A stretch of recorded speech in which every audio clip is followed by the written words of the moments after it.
जय मिसी अनि नमस्कार यहाँहरू सबैजनालाई। आज चाहिँ मैले तपाईँहरूको माझमा माछा करीको रेसिपी लिएर आउँदैछु। अनि यहाँनिर सब्जीको लागि म यहाँनिर रेसिपीहरू तयार गर्दैछु, प्रेप गर्दैछु, टमाटर प्याजहरू। अनि यतिकैमा हामीले खाजा पनि बनाउँदै थिएँ। मैले चाहिँ बेक्ड ओटमिल विथ यो के अरे चक्लेट चिप्स पनि हालेर अघि बेक गरिसकेको थिएँ।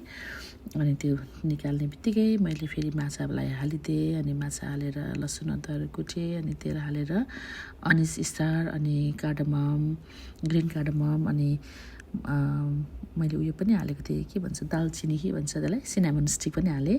अनि लसुन अदुवा प्याजहरू फुटाएर टमाटर लगाएँ, अनि जिरा धनियाँ, अनि स्पेसली म तोरीको धुलो पनि हाल्छु, खाँचो तोरी। तर मैले आज यसपालि चाहिँ क्विक गर्नको लागि मैले हालिनँ।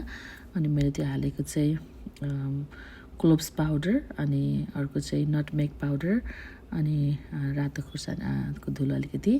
अनि त्यतिकैमा यो पनि पाकेकोले गर्दा खाँदै पाक्दै गर्दा खाऊँ न भनेर कस्तो दामी भएको थियो। अनि मैले र मेरो कान्छा छोराले नै धेरै खायो, अनि मेरो हस्बेन्डले चाहिँ अलिकति लिनुभयो।